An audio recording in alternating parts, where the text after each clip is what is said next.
Bună, dragii mei, bine ați venit, bine ați revenit. Sunt Meme și ca de fiecare dată înainte de toate, vă reamintesc cât de minunați și de puternici sunteți. Înainte de a începe, vă reamintesc tuturor că apreciez enorm faptul că sunteți alături de mine ca de fiecare dată și vă mulțumesc pe această cale. Astăzi facem previziunile pentru energia zilelor ce vor urma. Clipul este atemporal. Intenția este ca informațiile pe voi să vă ajute din momentul în care accesați acest videoclip. Să vedem așadar despre ce este vorba. Voi de aici luați informațiile cu care rezonați, ce nu lăsați deoparte. O săptămână foarte interesantă și să știți că va fi o săptămână destul de agitată. Vă pot confirma că energia este agitată și în weekend a fost foarte agitată. Știți deja despre conceptul de egregor și despre toată emoția care se poate cumula programat într-o direcție sau alta. Având în vedere marele eveniment din Statele Unite, pentru că urmează inaugurarea noului președinte, așteptați-vă la ceva zgâlțeală. Asta înseamnă dureri de cap, stări de vomă, fel și fel de stări de nervozitate. Pe unii vă poate afecta, pe alții nu. Cei care sunteți mai deschiși așa energetic și mai extrasenzorial, cu siguranță veți resimți, sau poate nu, poate aveți o protecție mai bună și mai puternică, ceva simptome sau veți simți că ceva nu este la locul lui. Sperăm ca acest eveniment să fie de succes, toată lumea să fie sănătoasă și în siguranță, pentru că astrele predispun, însă omul dispune. Și pentru că puterea este la noi oamenii, avem această capacitate de a ne schimba viitorul sau de a împiedica orice fel de catastrofă, cataclism, conflict și așa mai departe. Atât că nu știm asta. Vedem astăzi câteva detalii care s-ar putea să ne aprindă beculețul și să ne ajute, cel puțin în viitor, să luăm decizii mai bune. Avem un dialog interesant, puternic și de luat în calcul, care se formează între Soare, Pluto și Uranus. Se formează pe semne fixe, lucru care împinge foarte puternic către schimbare, adică ceva vechi trebuie să cadă. Este predarea ștafetei, schimbarea gărzii, exact așa. Avem de a face cu acest dialog între astrele care grăiesc sus și tare schimbare. Schimbare prin percepția noastră, schimbarea pe care noi toți o dorim. Trebuie doar să fim foarte atenți ce ne dorim, pentru că avem un stelium în Pești în acest moment prezent care se formează între Saturn, Venus și Neptun. Adică toate aceste frecvențe planetare sunt una lângă cealaltă. Peștii vin cu iluzie, cu povești frumoase, cu basme. Norocul nostru este că este și Saturn printre aceste planete care ne mai aduce cu picioarele pe pământ. Foarte mulți oameni astăzi vor spune: ura, libertate, am reușit, gata cu răul, începe o lume nouă. Foarte adevărat, chiar începe o lume nouă. Pentru că, așa cum știți din luna decembrie, când am spus deja, din punctul meu de vedere, se schimbă la nivel de teatru politic doar actorii, păpușa, nu păpușarul. Și da, vreau să mă înșel, îmi doresc ca absolut toată lumea care trăiește în acest moment, și copiii noștri și nepoții noștri și toți descendenții noștri, să fie bine și sănătoși, însă, după cum vedeți, se întâmplă și niște lucruri pe care noi le înțelegem mai greu. Este nevoie să fim atenți la tradiții, la familie, la lucrurile care ne-au fost transmise din generație în generații. Despre acest aspect ne vorbește în mod direct opoziția care se va forma între Mercur, care este în Capricorn, și Marte, care este acum în retrogradare în Rac. Asta înseamnă nu uita de unde ai plecat. Este o perioadă interesantă și din punct de vedere politic și din punct de vedere internațional și din punct de vedere personal.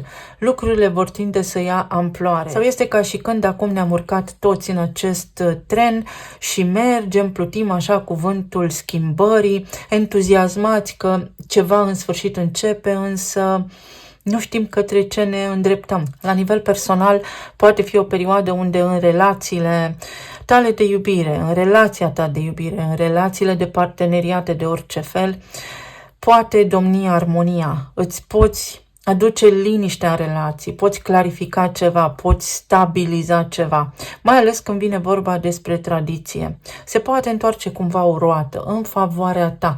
Este așa un fel de intervenția roții timpului, intervenția roții destinului. Aș îndrăzni să spun că ceea ce trebuie să dureze în timp, va dura în timp. Ceea ce nu are ușor tendința de a se spulbera, pentru că este precum un castel de nisip, dar construit în aer și la prima adiere se prăbușește. Pentru că aceste astre predispun, noi dispunem și puterea este a noastră, a poporului, a oamenilor, a celor mulți, a maselor mari de oameni. Mase mari de oameni care gândesc la unison către ceva anume și formează un egregor. Dacă toți oamenii ar fi aliniați la vibrație înaltă, ar influența câmpul acesta unificat de energie. Care este soluția pentru tot ceea ce v-am spus astăzi? Prin toate tranzitele care se întâmplă în acest moment, noi putem avansa, dar către o lume mai bună, pentru că s-au deschis porțile către ascensiune. Da, este, putem spune, un fel de resetare. O schimbare a jocului, dacă vreți să spunem așa, este o schimbare care sigur că se întâmplă. Poate veni la pachet cu surprize, pentru că Uranus, săptămâna ce urmează, iese din retrogradare aici în Taur și putem vedea foarte multe schimbări la nivel financiar. Orice fel de activitate care are legătură cu domeniul financiar, fie că vorbim despre bursă, fie că vorbim despre criptomonede, fie că vorbim despre taxe, impozite, despre fisc și așa mai departe. Pot apărea fel și fel de surprize. Soluția pentru toate aceste lucruri este ridicarea vibrației, curățarea tuturor gândurilor negative, vindecarea, lăsat în urmă ceea ce nu ne servește, iertarea celor care ne-au greșit, oricât de greu ar fi, nu iertăm pentru ei, iertăm pentru noi, îndepărtarea de toxicitate, de acele locuri unde nu ne simțim bine, de acele persoane care ne sifonează de energie și am vorbit săptămâna trecută despre ce înseamnă asta. Sigur că suntem sifonați, dar ce sifonați am fost peste weekend și ce sifonați vom fi și de acum înainte dacă nu știm să ne protejăm. Cum nu vom mai fi sifonați, adică cum nu ne este furată energia? Prin a fi conștienți. Eu vă urez tuturor să aveți o săptămână minunată. Hai să vedem ce ne spune și oracolul. Va fi o săptămână interesantă.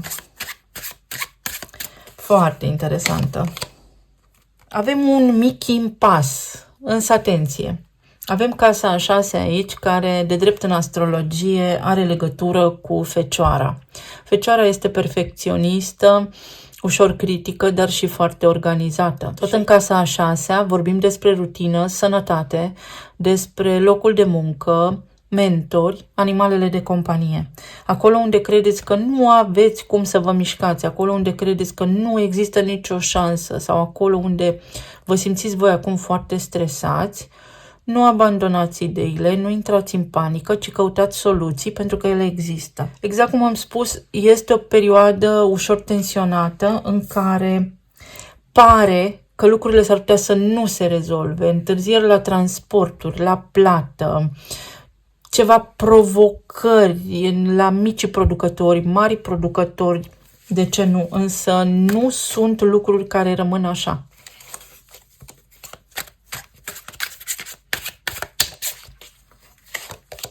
Este un fel de remiză, să știți, este un fel de corectare, de amânare, dar care are și ea un sens.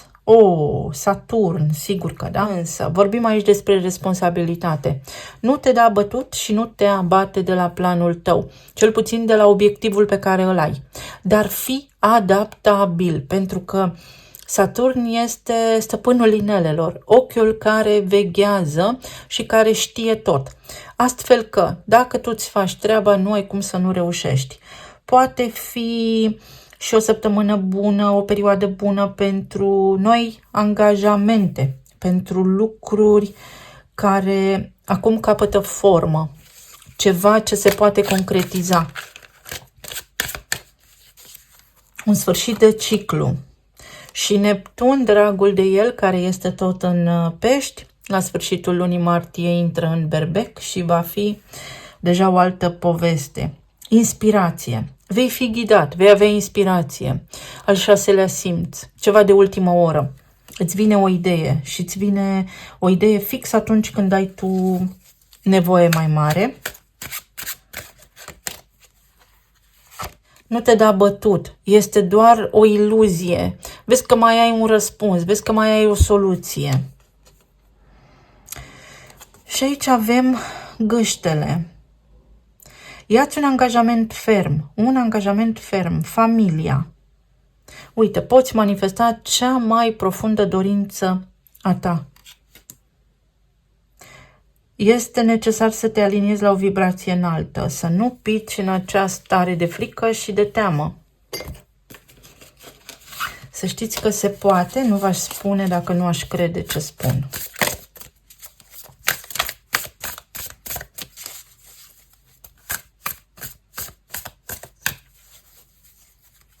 Avem tema familiei, cel puțin până la sfârșitul lui februarie, până ce Marte nu iese din semnul racului.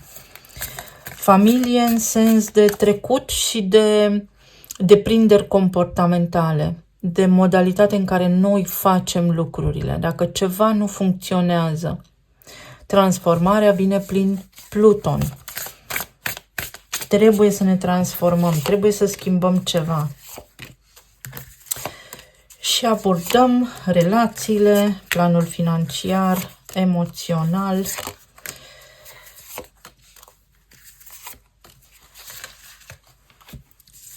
Vreau să fac o mică paranteză. Atunci când vorbesc despre sănătate, nu spun nimănui că se poate îmbolnăvi. Spun că pot apărea simptome, provocări în anumite direcții. Toate acestea au în spate conflicte.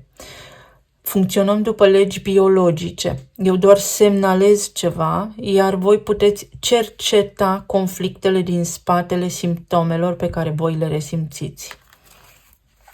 Să vedem în zona relațiilor ce avem în această perioadă. Spânzuratul, 2 de monede, roata destinului și 7 de monede. Simți un mic blocaj. Sau este o perioadă în care, uite, analizezi. Nu este neapărat un blocaj, cât este o schimbare de perspectivă. Este o hotărâre foarte importantă pe care vrei să o iei. Ai senzația că riști pe de o parte, pe de altă parte spui ceva de genul cine nu riscă, nu câștigă. Este ca și când vrei să ai răbdare, dar pe de altă parte, energia momentului te împinge să iei o hotărâre. Să-ți iei un angajament ferm. Poți acționa. Acționează și fii flexibil. Adaptează-te pe măsură ce faci fiecare pas pentru că reușești. S-ar putea să nu fie totul conform planului pe care ți-l faci. Vrei să faci o călătorie, s-ar putea să ajungi acolo și să ai ceva provocări cu cazarea. Nu te certa pentru asta, pentru că vei obține ceva mai bun sau ceva mai potrivit pentru tine. Este un exemplu banal care vă aduce vouă claritate în legătură cu ceea ce vreau să spun. Poate fi vorba aici despre ceva întârziere, exact cum am spus, la nivel financiar, dar care se soluționează și trebuie să avem un pic de răbdare. De asemenea, poate fi vorba despre apatie sau despre relații platonice, despre întrebări existențiale de genul ce caut eu aici sau unde duc toate acestea. Poate fi vorba și despre liniște, pentru că spânzuratul nu arată doar sacrificiu, ci arată și capacitatea omului de a se trezi în conștiință, capacitatea omului de a vedea viața printr-o perspectivă mai înaltă, pentru că așa trebuie să fie, pentru că se produce o aliniere. Mă întorc la relații și văd nevoia de odihnă, nevoia de a vă da spațiu reciproc unul celuilalt și de a vă respecta unul pe celălalt, mai ales dacă sunteți în cupluri deja. Pentru cei care sunteți singuri, bucurați-vă de această perioadă pentru că vine și șansa voastră. Dar aici trebuie să înțelegeți de ce și ce. Uite, pe 29 intră Uranus din nou în mers direct, deodată cu evenimentul de lună nouă din Vărsător. Aduce în prim plan unitatea și rețelele mari de oameni. Nu știi niciodată, conform proverbului, de unde sare iepurele. Până atunci, tu bucură-te și fii adaptabil. Încearcă să nu fii rigid în perioada ce urmează, pentru că asta te costă pe tine întârzierea manifestării. Adică găsirea unui partener, fiecare ce își dorește. Este o schimbare aici în zona relațiilor care se poate produce prin perseverență și consecvență. Nu este un blocaj, este ceva temporar care are acest scop foarte spiritual de a te face pe tine atent la ceva anume. Sigur că poate fi o săptămână plină de surprize cu traiectoria pe care a luat-o realitatea aceasta în care toți trăim, însă o avem pe Venus în Pești, care ne permite cumva să trecem dincolo de barierele concretului, să accesăm vibrații înalte. Judecata, această dată de 20 este importantă, acest 2 și nebunul. Numărul acesta 20 ne duce cu gândul și la înalta preoteasă, care este cu un picior în materie și cu un picior în lumea spiritului. Ea deține cunoașterea. Ea este energia feminină din care noi venim. O posibilitate de remediere a unui conflict, o posibilitate de revenire după o perioadă de multe amânări, o posibilitate de revenire după niște blocaje care păreau definitive. În zona de relații, potențial de împăcare prin șansă cu cineva, posibilitatea să mai încerci ceva, să scapi de o îndoială, să capeți claritate. 2 de monede. Posibilitatea să faci o alegere. Posibilitatea să alegi la propriu ceva. Cei care sunteți singuri să întâlniți pe cineva. Nu știu, aveați planificat ceva la un moment dat, ați amânat. De acolo vă putea veni șansa. Se recrează. Voi în cupluri. Ați vrut să faceți ceva. Nu s-a putut. Se poate face acum. Este foarte interesant că Venus lucrează, uite, în cicluri de 8 ani. 7 ani, 8 ani. Și puteți să vă uitați acum 8 ani ce făceați în zona relațiilor. Ce se întâmpla în viața voastră, nu neapărat în zona relațiilor, ci la nivel emoțional, pe cine iubeați, ce iubeați. Chiar și financiar puteți găsi niște detalii. 10 de cupe. Împlinire. Pentru că veți primi niște răspunsuri, voi de la voi înșivă. Veți rezolva niște lucruri în zona relațiilor sau a parteneriatelor de tot felul, care vă încântă sufletul. Vă eliberați de niște blocaje, obțineți niște răspunsuri sau cel puțin claritate. În zona planului financiar avem 7 de spade, împăratul, 8 de spade și 6 de spade. În această zonă, în perioada ce urmează, s-ar putea să fiți nevoiți să vă supuneți unor reguli care s-ar putea să vă displacă. S-ar putea să aveți mici provocări cu superiorii de la locul de muncă sau să vreți să faceți ceva care implică niște autorități, o autoritate, să aveți senzația că vă blocați și cu toate astea, dacă vă adaptați, rezolvați. 6 de spade vine cu o soluție, chiar și temporară, de a salva ceva, de a remedia ceva. 8 de spade ne spune că intervenim noi. Este cușca noastră, este mintea noastră care ne blochează. Nu vă mai autosabotați. Puteți lua niște hotărâri în perioada ce urmează, nu vă autosabotați. La nivel financiar, sigur că da. Vă îndoiți de voi înșivă. Nu vă îndoiți pentru că se poate realiza ceva. Împăratul vă dă forță. Poate unii dintre voi așteptați o promovare și aveți senzația că se fac foarte multe jocuri de culise în spate. Unii dintre voi poate ați investit pe bursă sau în zona de criptomonede și acum cu această inaugurare, știu, piața este în cădere, este haos total. Nu vă panicați pentru că se corectează. Atenție la riscuri. 6 de cupe. Se revine asupra unei discuții. Aveți capacitatea de a relua niște lucruri. Vă puteți reveni la nivel financiar. De asemenea, este armonie în casă. Unul dintre voi revine, unul dintre voi reușește, unul dintre voi salvează o situație. Dacă ar fi să mă uit la această perioadă din punct de vedere financiar, aș spune, încercați să amânați cheltuielile din această săptămână.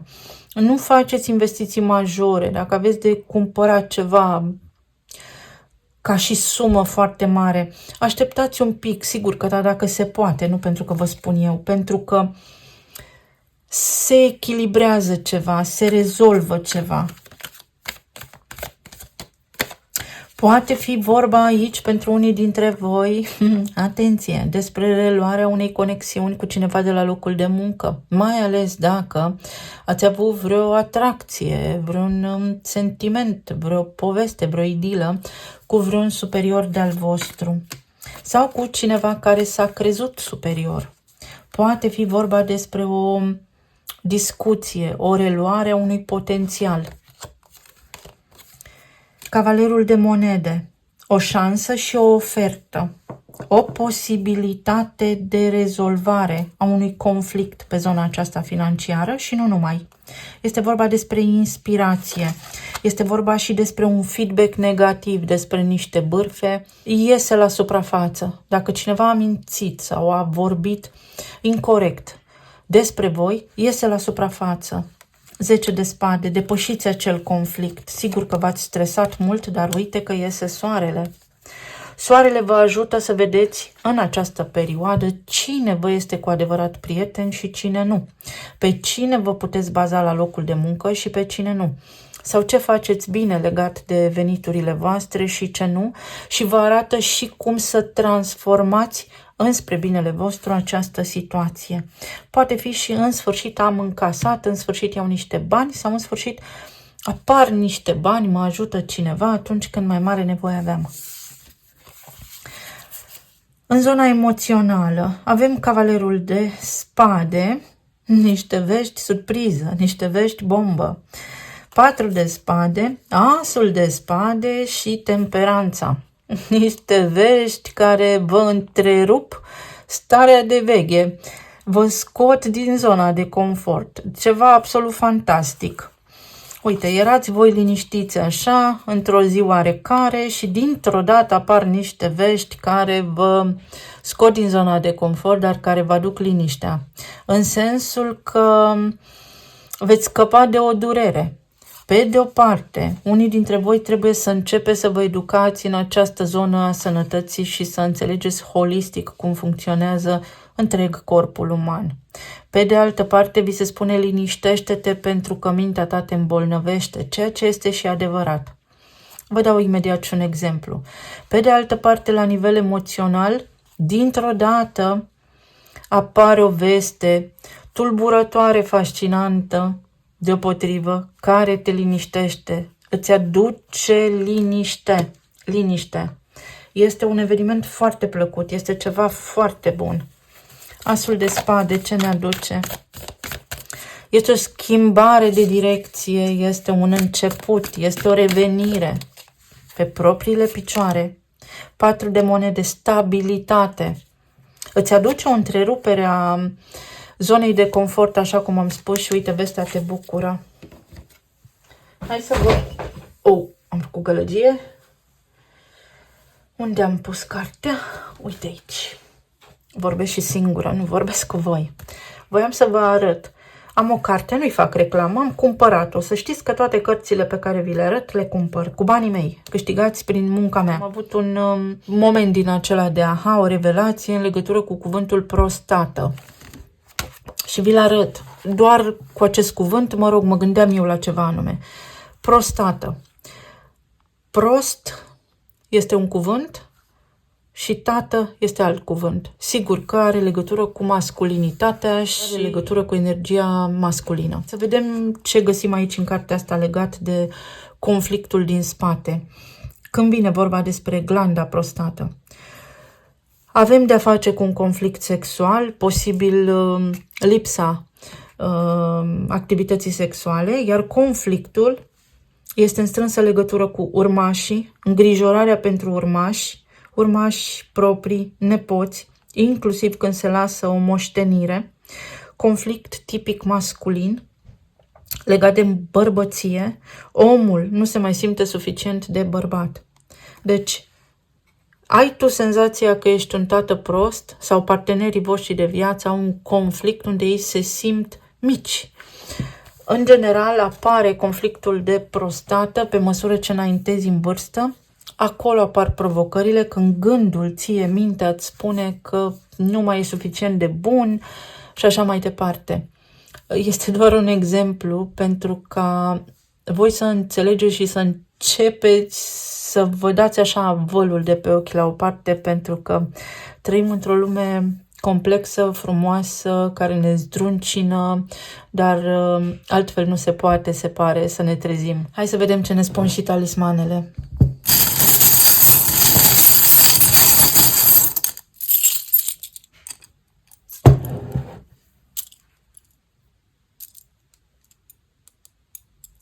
Ceva ciclic se întâmplă aici. Este o trezire la realitate pentru unii dintre voi. Statuia libertății. Este ca și când perioada aceasta este precum electrocardiograma, dar de îndată ce îți atingi scopul sau de îndată ce te convingi tu pe tine însuți sau însăți, te eliberezi. O veste care te eliberează, un deznodământ bun. Poate avea legătură cu relația de iubire, așa cum am spus, niște lucruri care se rezolvă, o declarație de iubire, o convingere, claritate în relația de iubire, o perioadă în care îți merge bine, o perioadă în care îți poți întâlni partenerul de viață potrivit, cineva înțelept cu coloană vertebrală sau conflictele din relația ta de cuplu se rezolvă de către cel care este mai înțelept dintre voi doi.